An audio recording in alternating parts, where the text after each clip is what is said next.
Marvel Snap has one of the best deck building experiences of any card game I've ever played, and in today's video, I'm going to be running you through the basics of over 50 different decks that you can find success with and enjoy while exploring everything it has to offer. At the bottom of each deck highlight, you're going to see a key like this one, where I highlight which cards are most important, i.e. the key cards you absolutely have to play a deck, which cards have synergy but are replaceable, and which ones are generically good and can be swapped out for other cards that fit this metric. If you're someone who's newer to Marvel Snap watching this video, a lot of these decks are going to be outside of the reach of your starting collection, but have no fear, I'm going to link my beginner's guide for Marvel Snap in 2025 in the video description down below. That'll give you a jump start on decks you can build early while you work towards some of the more complicated ones in today's highlight. All that being said, let's go ahead and get to reviewing these 50 plus decks that are super sweet. Agatha Discard uses the fact that its namesake starts in your hand in tandem with Black Knight and Ghost Rider are other two key cards to get big points into play for minimal energy investment. Our core synergy cards here, Redshift, Moon Knight, and Lady Sif, get Agatha out of our hand and are interchangeable with other things such as Gambit or Wave to mitigate Agatha's downside to get her out of hand or into play ASAP. The rest of the cards in this deck list are good stuff, interactive bits that allow us to get more points on the board or disrupt what our opponent has going on, with key substitutions wanting to be odd energy costs, 1, 3, or 5, so that way our copy of Moon Knight doesn't risk discarding them instead of Agatha. Ajax Afflict is a deck based around its namesake being a powerful 5 energy ongoing that can give you absolutely massive stats so long as you afflict negative penalties on your opponent's side of the board. Our other key cards here are Hazmat, who afflicts everything on the board with -1 power, as well as Luke Cage, who prevents your cards from being the victim of your own afflictions. Our other synergy cards here provide afflictions on the opponent's side of the board in other ways and are interchangeable with other things that serve this purpose as well, such as Spider-Man or US Agent. We round out the last couple of slots in the deck with some generic cards that can add consistency and power, such as Zabu, Malekith, and Antivenom that can all be swapped around for tech cards or whatever else floats your boat. Another common variation of Wiccan Inflict leverages Wiccan as a powerful 4 energy effect to give you bigger bursts on turns 5 and 6 with additional energy. Our other key cards in this particular configuration are Quicksilver as well as Domino at the lower end of your curve to guarantee that you can spend your energy on the first couple turns of the game. If you need to make substitutions for the synergy or tech cards in this deck list, you're going to want to make sure you keep the energy costs similar so that way you can make sure you're spending your energy efficiently in the early turns so Wiccan can be active in the games where you draw him. If you want to embrace the chaos in Marvel Snap, this 30 plus card Monty deck featuring Arishem that adds 12 random cards to your deck, Thanos who adds 6 Infinity Stones, and then Kang the Conqueror who adds 4 random copies of himself to your deck with different text boxes is the deck for you. Outside of these 3 making your deck large and unpredictable, the other 9 cards that you get to pick in your deck are typically littered with individually powerful things such as Blob and Mockingbird, as well as interactive bits such as Shang-Chi and Enchantress to break up whatever your opponent has going on. Truly, though, the other 9 cards in your deck don't have that much bearing because you're not going to see any of them on an individual level with much frequency given how large your deck size is going to be. Bast Spice Rack is a deck that uses its namesake as well as Agent Venom to take advantage of the fact that it has many scaling threats that have low base power. Our 2 most important are Athena, who grows by 3 power if you played exactly 2 cards in a turn, as well as Havoc, who trades in your max energy for gaining +3 stats each go round. The rest of the cards in this deck list are either low base power tech cards, such as Cosmo, or other things that can scale up, such as Sage and Cassandra Nova. If you're looking to swap out utility cards in this deck, you just want to make sure that you keep that low base power theme, so you're not playing with things that are going to get punished when Bast or Agent Venom trigger to set their power to 3. Bounce is one of my favorite archetypes to play in Marvel Snap with 3 of our key cards, Toxin, Falcon, and Beast, all returning cards we have in play to our hand so we can play them back out again for future value. Our last key card, Hitmonkey, is our best source of scaling stats, getting bigger for each other card you play out alongside it in a turn. Our synergy cards here are largely one energy plays with on reveal effects that get value as we play them out constantly over the course of the game. You want a mix of disruptive elements like Iceman and Korg, as well as things that put efficient stats into play, such as Hood and America Chavez. There's a lot of flexibility in how you could build this archetype with lots of good one drops that you can play in the place of the ones that I have here, and other scaling threats such as Collector or Sage that can be substituted over Bishop and Surge in our bottom row. Cerebro is one of the more interesting and fun build around cards in Marvel Snap, giving your highest power cards +3 points, meaning if you construct your deck and board in such a way, all of your cards can share in its bonus. Cerebro decks almost always feature Mystique alongside it as well, so you can double this effect up since you're building your deck around getting it. In this particular Cerebro 2 deck, you'll note that the only card we have with more than 2 points of power is Blue Marvel, because his ongoing effect gives everything else on the board +1, bringing them in line with his 3, preserving our Cerebro bonus. If you're missing any of the synergy cards in this deck, you can swap them out for other things with 2 points of power to preserve that Cerebro bonus, with a key thing you make sure to do is keeping the energy cost similar, because this deck list relies on the fact that you're going to get enough points on the board early to win the game. Cerebro 3 follows a similar idea, with its strength being that it gets to leverage cards such as Cosmo and Killmonger as powerful interactive bits, as well as Bast, who can set the power of your deck's namesake to 3 so it can share inside of its own bonus. Bastion at the top end of the curve is also quite potent, allowing you to copy up your Cerebro if you play it out early, with the copy getting its own bonus as well. The last of the Cerebro decks that's been consistently competitive is Cerebro 5. This is due in part to the fact that Miss Marvel gives you an additional way to put efficient stats onto the board, especially in tandem with the Ancient One, whose Tau spell allows you to duplicate your ongoing effects across the lane. This means you can get 3 Miss Marvels set up in the center, adding 15 power to the left and right, or 3 Cerebros all at once, giving +9 to all of your 5 power cards, cranking them all the way up to a whopping 14, a number that's difficult for a lot of decks in Marvel Snap to keep up with.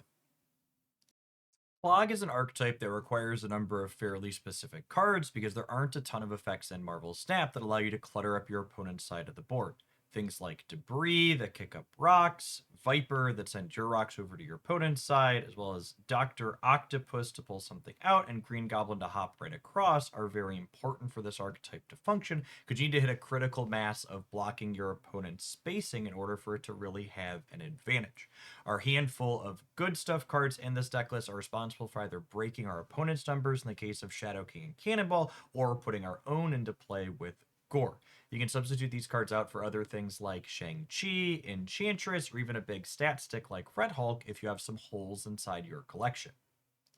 Destroy is an archetype that blows its own cards up for fun and profit. Our primary payoffs for doing so are Null, who has the combined power of everything destroyed over the course of a game,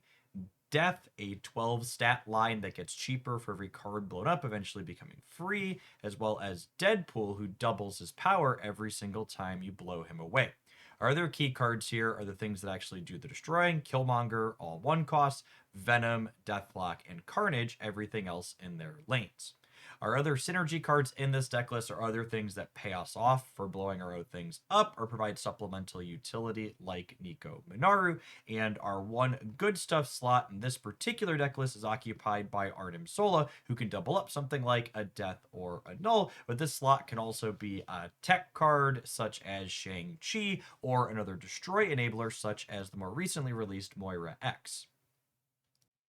Daken Discard is another synergy heavy deck, playing a number of payoffs that all get bigger when you discard your own cards. Daken, Morbius, Collector, and Meek all scale up while being played out at very efficient energy rates, while MODOK discards our entire hand, and Bullseye discards all of our cheap cards, most notably Swarm, once it's been put back into your hand as a 0 cost to scale up everything that we have going on the board. The flex slots in this archetype are definitely Grandmaster as well as Frigga, who can be changed out for other discard enablers such as Gambit, or a tech card that strikes your fancy to help whichever matchup is most recently giving you trouble. The second discard variation that sees play in Marvel Snap is Dracula Discard, who bins a card in your hand at the end of the game to steal its power. This combos with Apocalypse, who gets bigger each time it's discarded. And when Dracula discards Apocalypse, it actually takes the stats after Apocalypse returns to your hand slightly larger. Khonshu gives us an alternative way to get extra stats on Dracula at the end of the game as it scales up to 8 and then 12, but it's also a payoff in its own respect, letting us play it out on turn 6 to bring back something else that we've discarded for fun and value. Electro Ramp is an archetype that looks to play out expensive cards ahead of turn thanks to its namesake Electro, increasing your max energy, or other key card wave, reducing their cost on the following turn. We pair these with effects like Circe as well as Blink that can get rid of Electro's otherwise detrimental body that restricts us to playing just a single card per turn. The other synergy cards in this archetype have a ton of flexibility. You just want a glut of powerful 5 and 6 energy cards at the top end of your curve to pay you off for having energy ahead of time. And then you can also leverage effects like Kyera to make sure that your big bombs that come down early don't get blown away by something like a Shang-Chi. This particular deck list rounds out its last few slots with things like War Machine to allow you to put out Infinite consistently, as well as Domino to be an early 2-drop you always have, to enable Galactus First Step growing up nice and large. The end of turn archetype is built around Invisible Woman First Steps, having an activated ability that doubles up your end of turn effects when you utilize her. This allows Thena, Havoc, and the Thing First Steps to grow to a number that's difficult to compete with. The rest of the deck list is quite flexible, being a mix of disruptive cards, in the case of the sample list, Mobius, Stardust, and Juggernaut, as well as cheap, efficient things such as 1 energy plays, Kate Bishop, and Surge, so that way we can make sure we're able to consistently fill Thing First Step's location up to trigger its effect to break something at the end of the game.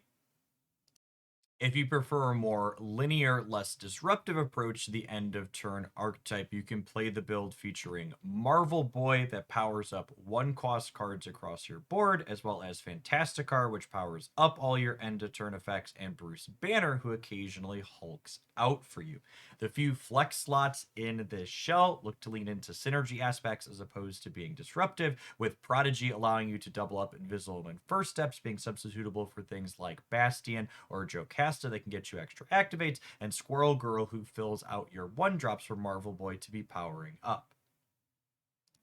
Galactus is a very unique and obnoxious card in Marvel Snap. When he reveals, if you're winning his location and he's the only card there, he destroys the other 2 spots on the board. This deck list looks to leverage this effect with cards like Hobgoblin and Green Goblin filling up your opponent's side of the board while helping Galactus win the spot that it's in, and Nimrod helps us take advantage of the fact that those other locations blowing up have their cards destroyed, allowing you to add extra stats behind Galactus. That way, if you have priority, you can have more than 6 points there once all is said and done. This deck list also has a backup plan because these goblins and Nimrods work really cleanly alongside Destroyer that blows up all the other cards at locations other than his own. We also get to do some other tricky stuff, like with Kid Omega getting rid of Shuri's body so you can double up a goblin, and just having some generic decent Destroy backup plans with things like Carnage and Venom. If you like a deck that can juke people in 2 different ways, this is a great one for doing so. Another way to approach playing Galactus is featuring Symbiote Spider-Man as well as Blink. Symbiote Spider-Man merges in with another card at his lane, so if you curve Symbiote Spider-Man into Galactus, you can assemble a 13-point Galactus capable of winning lanes all on its own, as well as Blink here, who works very well with Symbiote Spider-Man in tandem with M'Baku, letting you blink the symbioted M'Baku back into your deck, exchange it out for a potent 6-drop, which in the case of that's Galactus blows away the board often, and then lets you flip this 9-power M'Baku back into play at the end of the game. Our other key cards here are Okoye as well as Phastos, which can make our M'Baku and Galactus even larger in our deck, and then the remaining slots fill out with kind of generically reasonable things at their energy cost. Red Hulk and Giganto being big sets, the top end of our curve to blink into for games where we want to play fair, and things like Jeff, Merlin, and Negasonic Teenage Warhead, allowing us to spread points and have utility in the early game in a few different ways.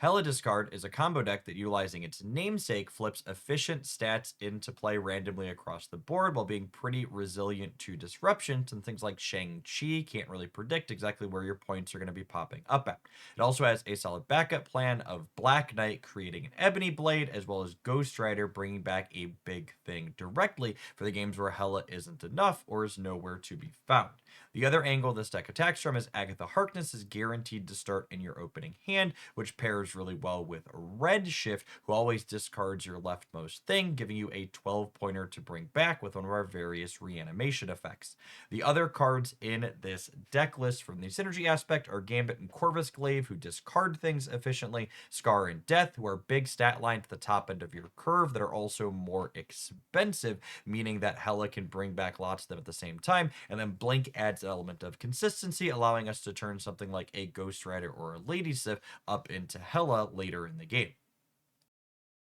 High Evolutionary unlocks hidden text in a number of your cards that otherwise have no abilities in your Marvel Snap collection. It's one of the best cards for an early series player to consider unlocking because it effectively gives you 8 new cards to play with all in one. A number of the High Evolutionary unlocked cards have synergies with when you have unspent energy in a turn, which is why we see cards like Sunspot and She-Hulk, as well as Warlock, in here as reasonable inclusions as well, with Abomination being the one exception to this rule, it caring about penalties on your opponent's cards, meaning Scorpion and Laufey are here as good enablers for it. Our last slots worth calling out here are Infinite as an extra 6-drop bomb at the top end of our curve, as well as Magic, who creates Limbo, giving us a 7th turn of the game to be soaking up extra energy on and more time to play out our big threats later on.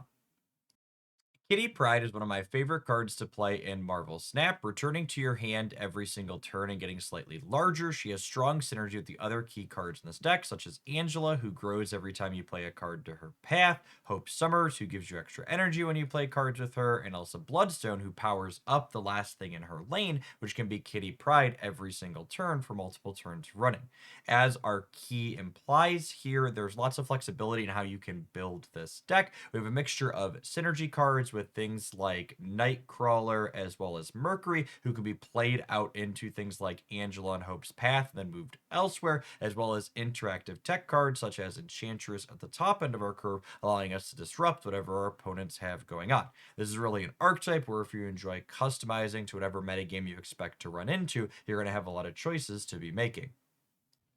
In card games, mill is jargon for a style of deck that attacks the opponent's deck directly. In this case, cards like Yondu banish from the opponent's deck, Cable draws from it, Gladiator fishes things up and blows them up, and Baron Zemo grabs them for your side of the board directly. In Marvel Snap, there's no advantage for when your opponent runs out of cards, so that's more for flair, while the key synergy in this deck is its Destroy subtyping, where Fenris Wolf resurrects the highest power thing that's been blown up on your opponent's side, and Death gets increasingly cheaper for each thing that's blown up on either side of the board over the course of the game. This deck list also has interactive Destroy elements, with Lady Deathstrike blowing up things that cost 3 or less, and Killmonger blowing away everything that costs 1. Shang-Chi also has fantastic synergy with Fenris Wolf, killing an exceptionally large card for the Wolf to be able to bring back at the end of the game. If you're missing any of the synergy pieces in this deck, you can substitute them around for other things that are going to be blowing up your cards or your opponents.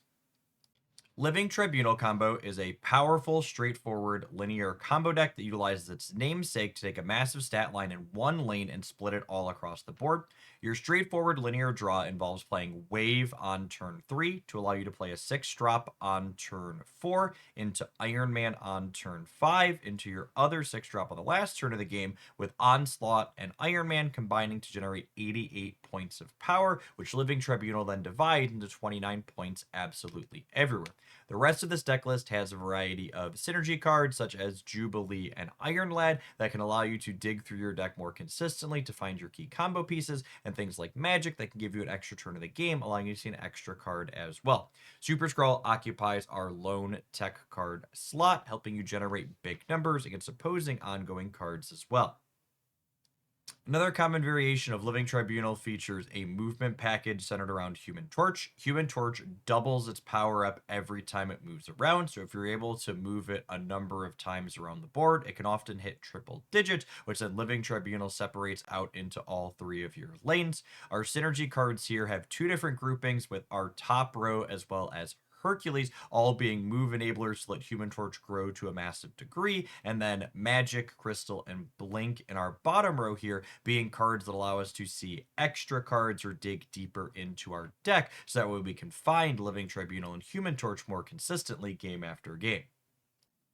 Movement decks in Marvel Snap have a number of scaling threats that get bigger as you push them around the board. This not only creates scaling threats, but it also leaves an element of unpredictability, with your opponent not knowing exactly where your stats that are already in play are going to end up at. Our key cards here are Vulture, Human Torch, and Dagger, who all get bigger as they grow. While you'll note all the cards I have highlighted as synergy cards in blue are the ones that actually push these cards around the board. I have the things actually doing the pushing as synergy cards here as opposed to key cards, because there's so many reasonable move enablers in Marvel Snap at this point. I think if you substitute around these ones that I'd consider optimal for some of the other varying choices, this deck is still very serviceable. Our last couple of slots here are utility in the form of Cosmo, who can be disruptive to your opponents on reveals, but more importantly, can protect our own scaling threats from opposing disruption, such as Shadow King or Shang-Chi. And then we have Galactus First Steps at the top end of our curve, who kind of serves as a juke of sorts.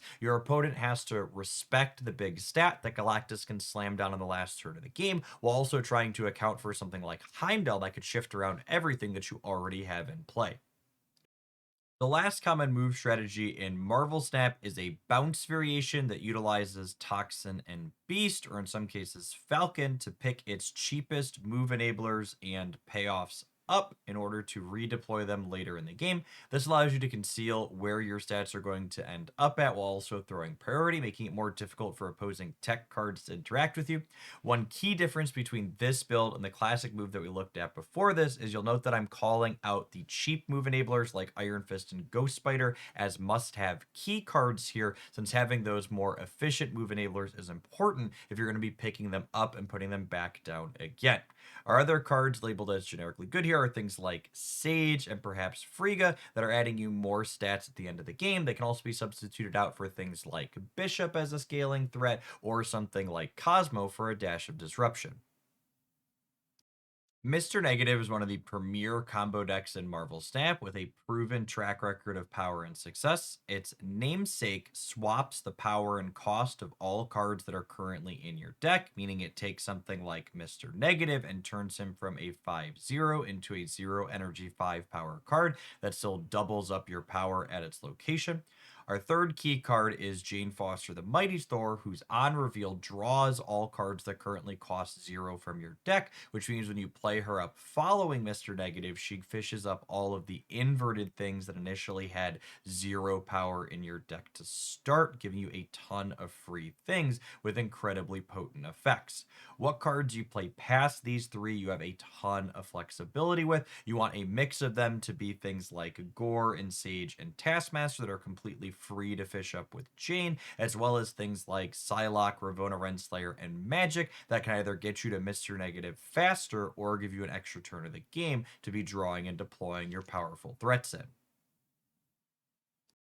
Another solid build-around card in Marvel Snap is Patriot, whose ongoing effect gives all your cards with no abilities +2 power. We pair this with Khazar, that powers up your 1-drops, as well as Blue Marvel, that buffs up every other card you have in play, with Ultron at the top end of our curve, which deploys 2 power, 1 energy drones at each other location, which gets scaled up by the rest of our ongoing threats. Our last key card is Onslaught, who can be dropped into a lane to double up all of your ongoing effects there, making your Khazar, Blue Marvel, and Patriot that much more potent. Our synergy cards here are either abilityless cards that get buffed directly by Patriot, or things like Squirrel Girl that generate them. And then we have a couple of slots for utility/disruption, and Scarlet Witch helping you mitigate some location variants, and Cosmo serving double duty as a disruptive element that can also protect your ongoing lane from opposing tech cards like Enchantress.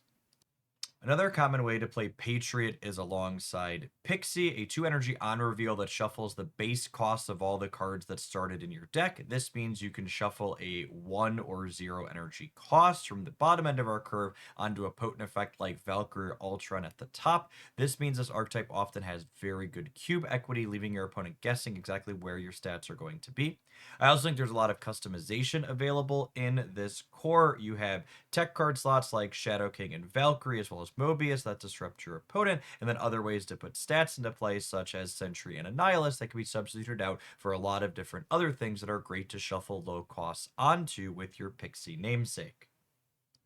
Another potent version of Pixie utilizes Bast as well as Agent Venom to take low starting power on a number of our cards and crank it up to 3. This gives us a lot of cube equity as it creates uncertainty not only as the cost of the cards in our hand, but also how many stats they're going to have when we're deploying them to the board at the end of the game. Our key cards here past those three are Iron Man as well as Gorr at the top end, which are our best threats for boosting the power on, as well as shuffling low cost onto with Pixie. All of the other synergy cards in this deck are ones that tend to work well with Bast and Agent Venom and are a healthy mixture of lower cost things that we want to shuffle up to Iron Man and Gorr. Mobius and Mobius doubles as not only a tech card, but also one that can mitigate some of Pixie's downside, making it though she's only decreasing our costs as opposed to increasing some of them over the course of the game. Reanimator decks blow their own cards up and then bring them back into play for fun and profit. Cassandra Nova as well as Sage are our two reanimate targets in this deck because their on reveal scales their attack up each time they are put into play. This means when we bring them back with something like Phoenix Force, Fire Lord, or Elixir, they get their on reveal effect for a second time. Our last key card in this archetype is Firehair, who copies that same on reveal, allowing us to scale up another lane to be able to win one in addition to wherever our reanimator tool is. Our synergy cards here are Venom, Kid Omega, and Misery, as these are 3 ways to blow up our on reveals. And then we round out the last couple of good stuff tech card slots with things like Zabu, Nico Minaru, and Surge that just help the entire deck flow a little bit more efficiently. A second way to play Reanimator is going all in on Phoenix Force, leveraging the synergy that it gets by being able to move around the board each turn once it comes back. This means if we're reanimating something like a Human Torch or a Multiple Man, we can get their effect every single turn for the rest of the game, often winning the game completely on its own, with Multiple Man filling up the board with 8 power things, or by utilizing Arnim Zola to split an absolutely massive Human Torch into multiple lanes. Obviously, assembling just Phoenix Force isn't super consistent, so this deck list leans into Nimrod as a backup plan that works with all of our destroy cards. Our synergy elements here, they're not necessarily key, but are optimal in these 12 cards, are a mixture of things that blow up our stuff so we can reanimate them or spread Nimrods around, and then other things like Anya and Sparky to move our cards around the board in the games where Phoenix Force doesn't show up. Redwing and Dracula are 2 fantastically efficient ways to cheat large numbers onto the board. Dracula discarding a card to gain its stats at the end of the game, and Redwing dropping a random card from your hand directly onto the board. Our third key card in this deck is Human Torch, who scales up with our movers, pushing it all around, benefiting from a lot of the same enablers as Redwing. Our synergy cards are a mixture of bombs at the top end, Red Hulk, Emperor Hulkling, and Infinite being substitutable for other potent 6s like Giganto, and then move enablers at the bottom end, as well as Hellion that can let you reposition Redwing to trigger its effect and grow Human Torch to massive size. Sauron Skaar is an efficient point slam deck with a dash of disruption based around its namesakes. Skaar makes himself cheaper for every card you have in play with 10 power or more, and Sauron removes the detrimental ongoing effects of things like Red Skull, Typhoid Mary, and Starbrand that help meet Skaar's requirement. Our synergy cards in this deck are largely ones that help enable Skaar. They can be replaced with other 4/10s such as Crossbones, and then our generically good cards like Surge and Zabu help smooth out our energy requirements, and Enchantress acts double duty as a tech card that also mitigate an ongoing detrimental impact in a pinch. Sauron Nightmare is a fun mashup of effects that mitigate the downsides of impressively statted cards with Sauron and Nightmare. It's two namesakes. This deck list has a lot of flexibility in exactly which cards you need to be playing because outside of Sauron, Nightmare, and Zero, almost everything else in the deck is just looking for things that have really big stat lines and really low energy cost, typically with detrimental effects that you can either wipe away with Sauron or rewrite with Nightmare. If you like a deck that keeps your opponents on its toes and can be built with collections of both sizes once you pick out the two key cards, this one's a fantastic one to build towards. The Scream archetype is based on pushing your opponent's cards around the board to scale up the deck's namesake every time you do so. The other key cards in this deck are cheap threats that grow in power when certain conditions are met, such as Craven when cards move to his location, and Batroc who dances around the board following cards that are moving. Our last two are Sam Wilson, who provides a consistent movement every turn for Batroc to jump around, and then Silk, who does the same. Our synergy cards in this deck provide us with a variety of ways to push our opponent's cards around the board, as well as Hydra Stomper and Miles Morales, who can provide additional efficient points. You can substitute in other ways to move your opponent's stuff, such as Juggernaut or interactive tech cards like Shang-Chi or Shadow King for anything you might be missing from the synergy aspect in this deck. Sera Monkey is another Marvel Snap deck that offers a good bit of customization and flexibility in its exact card list. Its key cards are its namesakes here, Sera, who makes your cards cheaper, Monkey, who benefits from playing out a bunch of cards from all of them being made cheaper, Bishop as another scaling threat, Mysterio as a card that counts as playing 3 cards out for both Bishop and Monkey, and lastly, Invisible Woman, who serves double duty as a way to play your Monkey out early, making it even larger with all the cards you play on turn 6, as well as a way to get maximum value out of various tech cards like Killmonger, making sure they're always revealed at the very end of the game, blowing away your opponent's stuff so they don't have a chance to play around it. The rest of the cards in this deck list are generically good things like Merlin and Surge, as well as lots of varying ways to break your opponent's board that can be flexed out for other tech cards depending on which matchups you're interested in hedging.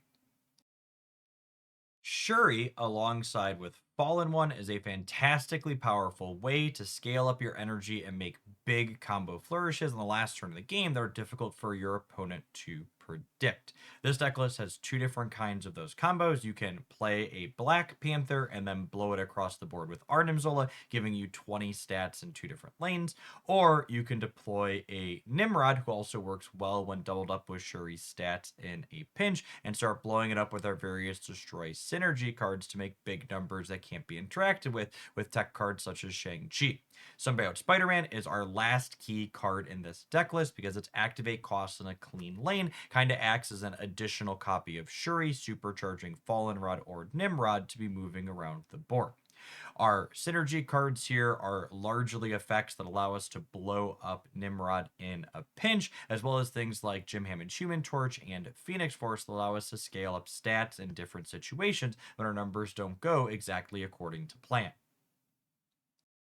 Another direction to build with the Shuri Fallen One energy payoff combo is utilizing Taskmaster as one of your big finishers. This means you can go ahead and slam one of our big 6 energy synergy cards here with a large stat line and copy it up in another place on the board. This deck list also utilizes Sunspot as well as Jim Hammond Human Torch at the bottom end to scale up big numbers with cheap cards that we can go ahead and get deployed early.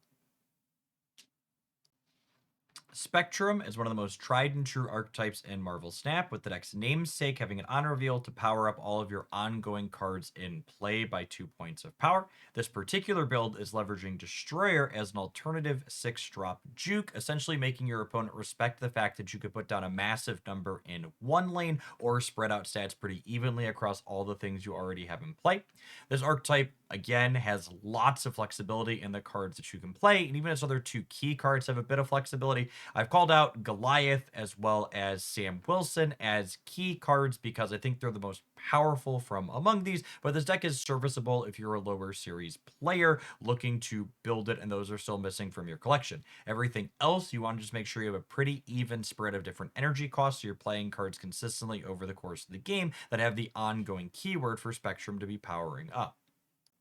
The Destroyer Juke, however, is not the only way to play Spectrum. You can lean on points in other manners, such as Mr. Fantastic spreading out, as well as Moonstone doubling up your cheaper effects, like this sample deck list here.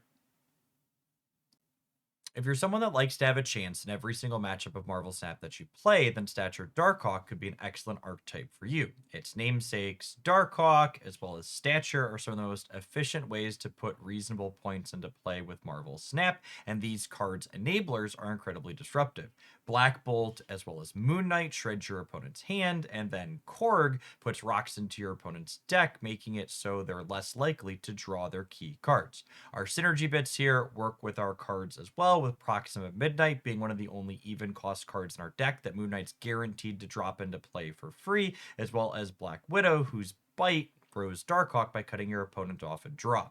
The other generically good disruptive cards in this deck are either giving you stats in the case of Hood and Viper, or breaking up what your opponent has going on with Spider-Ham, or smoothing out location variants in the case of Snowguard. If you're making substitutions or tuning this deck list, you just want to make sure you include odd-costed cards, so that way Moon Knight is guaranteed to be sniping your Proxima and never disrupting you while it disrupts your opponent. Another common way to approach the Darkhawk Stature build is around Terrax the Tamer, who gives you a rock for every location you're winning at the start of the game. This causes our deck build to be skewed towards lower costed things, with Domino being a key inclusion, meaning we always have a turn 2 play, meaning we can go often 1-2 Terrax, loading our opponent's deck up with 3 rocks that are not only disruptive, but scale our Darkhawk up by 6 points. If you're looking to break your stuff in some of the most vicious ways possible, today's Super Giant Control deck could be the one for you. Its namesake is incredibly disruptive, denying cards reveal on her next turn until after the game stops, which has really powerful synergy with other key cards such as Negasonic Teenage Warhead, letting you guaranteed blow something up, as well as Cosmo, which can stop on reveals that were set up earlier in the game. Especially when we pair these effects with Daredevil, giving us perfect information on turn 5, we can set up with precision to break whatever they have going on. The synergy cards in this deck are largely things that allow us to play to the board early for priority, which makes Super Giant even more effective. And then we've got other tech cards such as Shang-Chi and Legion to allow us to be disruptive in whichever way fits our strategy the best. Silver Surfer's been a mainstay in Marvel Snap since it was added to the game, allowing you to build your deck around 3 energy-focused cards that make them a little bit stronger with a final flourish at the end of the game. One of the real strengths of this archetype, as you'll note, is I don't have any key cards highlighted because other than your namesake, this archetype just has a ton of flexibility. You'll typically see Brood as well as Sebastian Shaw as 3 energy cards, but not all Surfer builds even always play those. You can have lots of disruptive elements like Killmonger here, who doubles up with Nova as a way to break your opponent's stuff, as well as Red Guardian, but you can also build more linear variations focused around scaling stats like Captain Carter, Human Torch, and Viv Vision as another direction to build in. Really, you just want to make sure you have a handful of cheaper cards to fill out your curve at the bottom, and then plenty of 3s for Surfer to be powering up at the end of the game. Thanos is one of the more unique cards in Marvel Snap, shuffling 6 Infinity Stones into your deck. These cheap created cards give you varying utility and often replace themselves when they're played out, making your deck virtually much smaller after you add some in. The most common variation of Thanos is this generic good stuff slash tech cards build. We have Mockingbird as well as Strange Supreme as synergy pieces for the created aspect of the stones, but a majority of the cards in this deck are either disruptive elements or things like Surge and Wiccan that give you a little bit of extra energy efficiency at the end of the game and a little bit of unpredictability to give you some extra cube equity. You can replace a lot of the tools in here depending on which metagame you're looking to attack or which cards you have available in your collection. A more synergy-based version of Thanos features Spectrum as additional 6-drop at the top end of its curve. A number of Thanos' stones have ongoing effects, so they get buffed up by 2 when Spectrum is played out. This deck list has more synergy elements, a little bit less generically good stuff, since you want as many of your cards as possible to get buffed by Spectrum at the end of the game. But we still got a lot of disruptive elements, since things like Mobius, Stardust, and Mercury are able to kind of double up in that space. This build still has a good bit of flexibility in the cards you can include, since if you're missing something here or you want to customize the deck for a particular metagame, you could swap out a lot of the choices for other ongoing effects.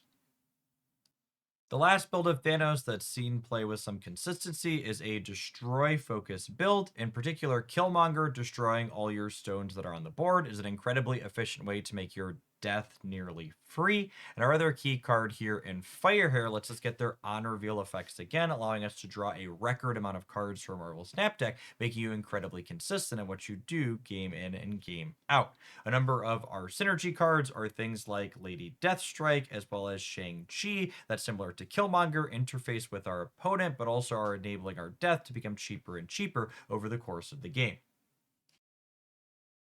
Thor, as well as Beta Ray Bill, are efficient and fun ways to add stats to the board if you can fish their hammers up, which are other key cards. Jane Foster the Mighty Thor, as well as King Atiri, allow us to find out of our deck very consistently. The second half of this deck's name, Misery Thor, is Misery here, who can allow you to double up the effects of those hammers on that last turn of the game, growing up our stat sticks to absolutely epic sizes, especially when paired in tandem with Firehair, who can make those hammers happen even once more. The rest of this deck is rounded out with generically good stat cards like Miss Marvel and Hood, as well as interactive touches such as Quake and Luke Cage that can be fine-tuned for the metagame that you're expecting or the exact contents of your collection.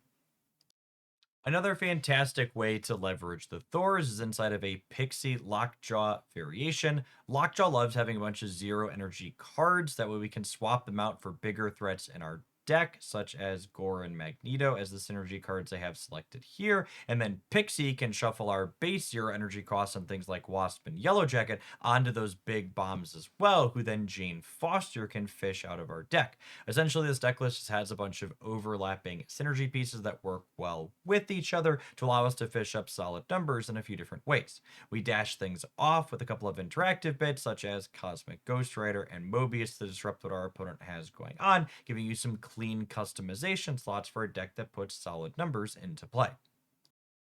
Victoria Hand is one of my personal favorite cards in Marvel Snap, with her ongoing effect giving a bonus to all created cards that were made inside of your hand. This works quite well with Frigga copying herself, as well as Moon Girl doubling her up to start, so she can power up not only herself, but also things like the Demon from Hood, or whatever your Mirage or Iron Patriot happens to be generating. Our last key card in this core is Misery, who clears Hood's body efficiently and doubles up our cheap card generation on things like Mirage. We have a few slots for tech cards and generically good things like Copycat and Shadow King, as well as Surge, who helps make our entire deck a little bit more resource efficient. If you're missing any of the blue synergy cards in this deck, playing other things that generate cheap cards for Victoria Hand to buff up is an ideal substitution.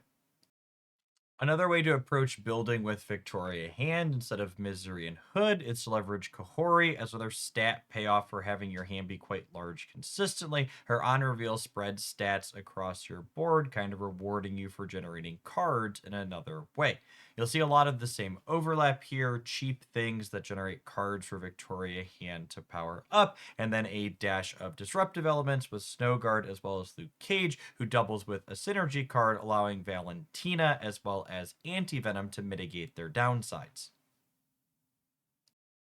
Wiccan's been played in a variety of decks since he released, giving you extra energy, being quite powerful if you can meet his condition of spending all of your energy on turns before him, and these tech variations have consistently been some of the best you can play. They almost always feature Quicksilver at the bottom end of their curve, and they'll mix playing a range of powerful 2-drops like this one, or playing just Domino as a guaranteed play on 2, so you can squeeze even more value into the top end of your curve. The only must-have cards here are Wiccan as well as Quicksilver, with the rest of your deck building considerations just being make sure you're playing enough 3s and or 2s if you're not playing Domino, so that way you fill out your energy early. You want some powerful bits at the top end of your curve as well, with things like Cosmic Ghost Rider, Cannonball, Alioth, and Galactus First Steps being the most common but not hard and fast requirements if other 5s or 6s are available to you or let you hedge matchups that you care about. Wong Combo is a classic Marvel Snap deck that utilizes Gambit's on reveal effect to destroy your opponent's entire board. We do this by Wong doubling up your on reveals, Mystique doubling up Wong, and then either Absorbing Man giving you a second copy of Gambit, or Onslaught kind of tying the room together, making all of your ongoing effects that much more potent. This deck list also isn't all in on just blowing up your opponent's board, with Silver Surfer being another efficient 3 energy card whose on reveal can power up all your 3 drops across the board. Our last key cards worth calling out here are Swarm, who allows you to discard it over and over again to get Gambit's effect constantly, as well as Sera, who can allow you to kind of save up for a big burst by reducing the cost of all the cards in your hand. Scorn adds a little bit of redundancy here, acting as a second copy of Swarm if necessary. Wave and Luna Snow give us a little bit of extra energy to cast our big cards ahead of curve, and then Brood is just a generic 3 energy card that Silver Surfer likes powering up in another lane. Another way to approach Wong combo is with bigger 5 energy plays. Very directly, you can Black Panther to double on Wong, and then Arnim Zola, blow it across the board, with occasionally adding an Odin into the mix as well. We also have Namora as a way to set up a single card in each of your other lanes, and then grow them into epic proportion. Our last key card here is Symbiote Spider-Man, which, while not as crazy as Wong, can give you some redundancy to let you get extra triggers from both of your key 5s. Our synergy cards here are things like Agony that allow us to get more buffs on effects like Lasher, even when Namora is nowhere to be seen, and then things like Jeff the Baby Landshark that can move around the board after they're powered up with Namora, as well as Ironheart that can be another payoff for Wong in a pinch. Thanks for making it all the way through to the end of this video. I don't know that I expect many people will watch it all the way through. I would wager a lot of folks are going to come back and click around to the timestamps to revisit the deck list they're working towards building as their collections grow. As someone who did consume everything, I'd really appreciate it if you leave a comment on this, maybe smash the like button as well. This video was a ton of work to put together, and I appreciate any extra engagement we can get on it. If you're someone that happens to be new here and you're not familiar with myself, my name's Jeff Hoagland. I stream Marvel Snap and other card and strategy games full-time on twitch.tv, and I post regular Marvel Snap content that's edited on this channel, and I have a daily deck upload channel that I'll link in the video description down below, where I highlight different sweet off-meta decks typically 7 days a week. I do appreciate everybody that made it all the way through to the end, and I hope your next snap pack is an excellent one.